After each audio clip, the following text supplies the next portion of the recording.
Gujarati film star Malhar Thackeray પોતાની ફિલ્મના કોઈ પણ દ્રશ્યો રાજકીય રીતે ઉપયોગ ન કરવા ચીમકી આપી। આમ આદમી પાર્ટીએ મલ્હાર ઠાકરની ફિલ્મ સાહેબના એક દ્રશ્યોનો રાજકીય સ્ટંટબાજી દર્શાવવા ઉપયોગ કર્યો હતો, જેના કારણે તેઓનું ઇન્સ્ટાગ્રામ અને ફેસબુક એકાઉન્ટ ડાઉન થઈ ગયું।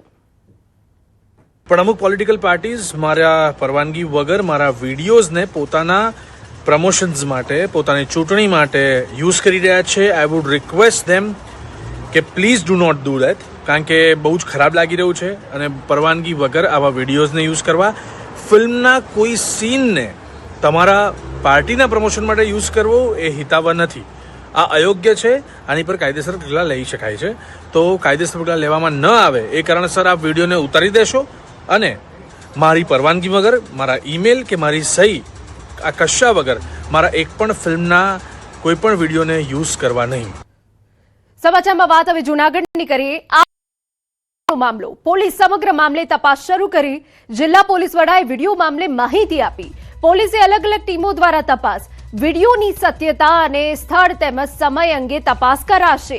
વિડીયોમાં સામેલ વ્યક્તિઓની ઓળખ માટે તજવીજ શરૂ કરાઈ છે। વિડીયોના મૂળ સ્ત્રોતની શોધખોળ શરૂ કરાઈ છે। સમગ્ર હકીકત અંગે ચકાસણી કરાશે। તપાસ બાદ કાયદેસરની કાર્યવાહી કરાશે।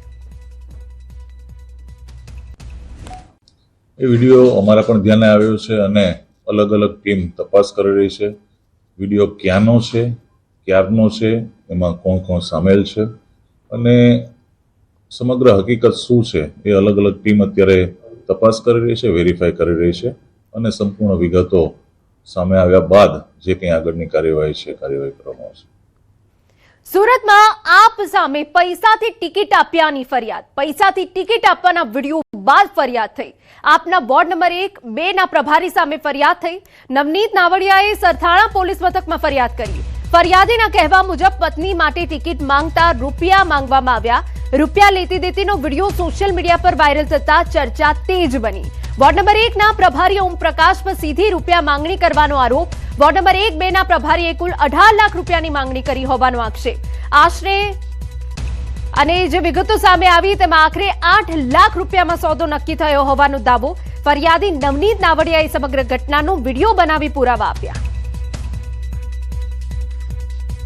ફરિયાદી નવનીતભાઈ ચંદુભાઈ નાવડિયા અને આમ આદમી પાર્ટીની અંદર વોર્ડ સંયોજક તરીકે કામ કરતા હોય અને આવનાર જે ઇલેક્શન છે મહાનગરપાલિકાના એ સ્થાનિક સ્વરાજ્યની ચૂંટણીની અંદર તેઓને આમ આદમી પાર્ટીમાંથી વોર્ડમાંથી પોતે ચૂંટણી લડવી હોય તે બાબતે આ આમ આદમી પાર્ટીના જે આગેવાનો છે એમાં મુખ્યત્વે ઓમ પ્રકાશ કરીને જે એક વ્યક્તિ છે દિલ્હીના, એમની સાથે એ સંપર્કમાં હતા અને એમની પાસે એમને એવી વાત કરેલી કે મારે આ ઇલેક્શન લડવું છે તો મને મેન્ડેટ અપાવજો। તો જે પાર્ટીના આમ આદમી પાર્ટીના જે ઓમ પ્રકાશ છે તેઓને એવું કહેલ કે ભાઈ એવી રીતના કોઈ ઇલેક્શન લડાતા નથી, ઇલેક્શન માટે પાર્ટીને ફંડ આપવું પડે છે, તો તમે એ કરો તો તમને મેન્ડેટ મળે એવી વાત કરેલી અને કુલ 18 લાખ રૂપિયામાં મેન્ડેટ આપવાની વાત કરેલી। એટલે આ ખૂબ વધારે હોય જેથી આ નવનીતભાઈએ વાટાઘાટો કરી અને છેલ્લે 8 લાખ રૂપિયામાં ટિકિટ મેળવવા માટે મેન્ડેટ આપે આમ આદમી પાર્ટી એવી વાત કરેલી। સમાચાર ગીર સોમનાથમાંથી। ઉનામાં ખોટા ફાયરિંગનો મામલો। ઘટનાના પર્દાફાશ બાદ એમએલએ કેસી રાઠોડની પ્રેસ કોન્ફરન્સ। આ મામલે લીગલ એડવાઇઝરની સલાહ લેવામાં આવશે।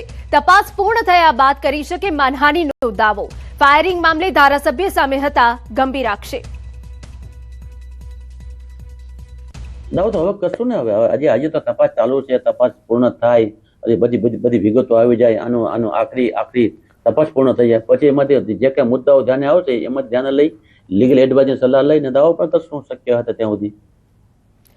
અમદાવાદમાં મતદાન પહેલા ઈવીએમ ડિસ્પેચની પ્રક્રિયા શરૂ કરવામાં આવી। સાણંદ ખાતે જેડીજે હાઈસ્કૂલ ખાતે ઈવીએમનું વિતરણ શરૂ થયું। તાલુકા પંચાયતી 24 અને જિલ્લા પંચાયતી 6 બેઠકો માટે યોજાનારી ચૂંટણીને લઈ સાણંદ તાલુકાના 200થી વધુ મતદાન મથકો માટે તૈયારીઓ પૂર્ણ કરવામાં આવી। ઉનાળાની ગરમીને ધ્યાનમાં રાખી જ્યાં શેડ નથી ત્યાં હંગામી શેડ ઊભા કરવામાં આવ્યા। તે સાથે જ આરોગ્ય ટીમને પણ મતદાન કેન્દ્રો પર તૈનાત કરવામાં આવશે। અમદાવાદ ગ્રામ્ય એસપી ઓમ પ્રકાશ જાટે સ્થળ પર જઈ નિરીક્ષણ કર્યું। સ્થાનિક સ્વરાજ્યની ચૂંટણી આવતીકાલે યોજાવાની છે ને તેની તૈયારીઓ અત્યારે હાલ પૂરજોશમાં ચાલી રહી છે. સાણંદ ખાતેની આ જીડીજી હાઈસ્કૂલ જે છે કે ત્યાં ઈવીએમ ડિસ્પેચની કામગીરી પૂરજોશની અંદર ચાલી રહી છે. મહત્વનું એ છે કે સમગ્ર ગુજરાતની અંદર આ સ્થાનિક સ્વરાજ્યની ચૂંટણી યોજાવાની છે, જે અંતર્ગત 84 નગરપાલિકાનો સમાવેશ થયો છે. આ ઉપરાંતની વાત કરીએ તો 15 જેટલી મહાનગરપાલિકાનો પણ સમાવેશ થયો છે. આ ઉપરાંત કહી શકાય કે 34 જેટલી જિલ્લા પંચાયતનો પણ સમાવેશ થયો છે. આ તમામ પ્રકારની પ્રક્રિયા અત્યારે હાલ ઈવીએમ ડિસ્પેચની ચાલી રહી છે. તે અંતર્ગત અમદાવાદ ગ્રામ્યની સાણંદ તાલુકાની વાત કરીએ તો સાણંદ તાલુકાની 24 બેઠકો પર આ ચૂંટણી યોજાવાની છે.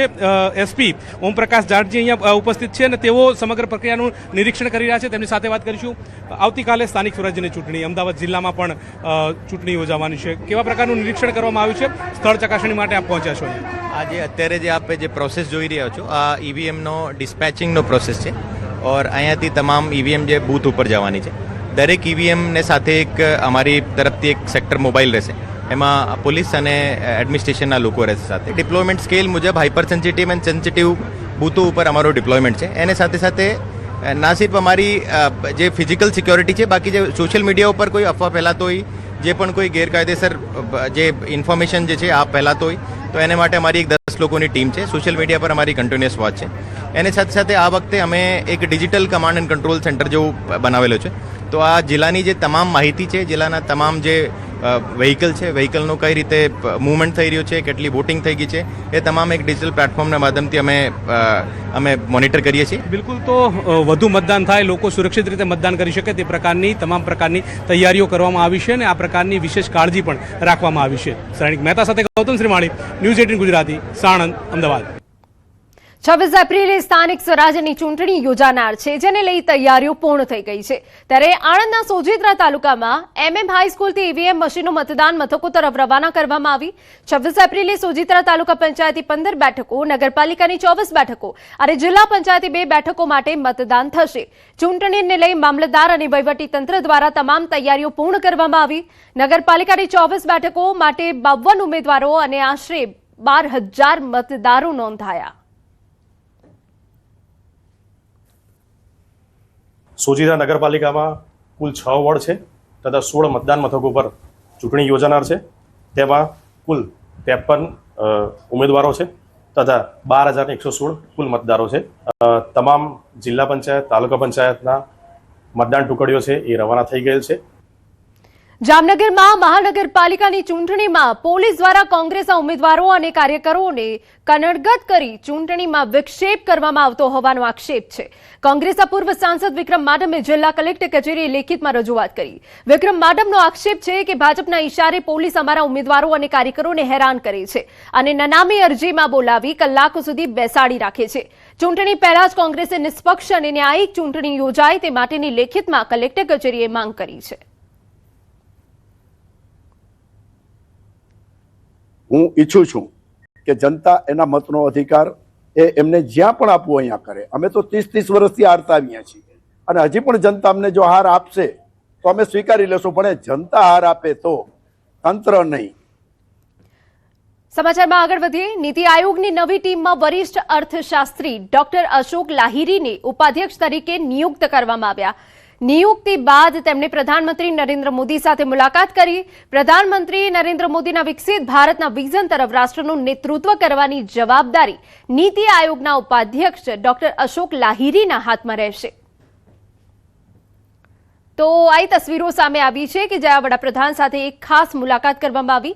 નિયુક્તિ બાદ પીએમ મોદી સાથે મુલાકાત કરી. નીતિ આયોગની નવી ટીમમાં વરિષ્ઠ અર્થશાસ્ત્રી ડોક્ટર અશોક લાહિરીને ઉપાધ્યક્ષ તરીકે નિયુક્તિ કરવામાં આવી છે અને તે બાદ તેઓ નરેન્દ્ર મોદીને મળવા માટે પહોંચ્યા હતા. પ્રધાનમંત્રી નરેન્દ્ર મોદીના વિકસિત ભારતના વિઝન તરફ રાષ્ટ્રનું નેતૃત્વ કરવાની જવાબદારી તેમના હાથમાં રહેશે.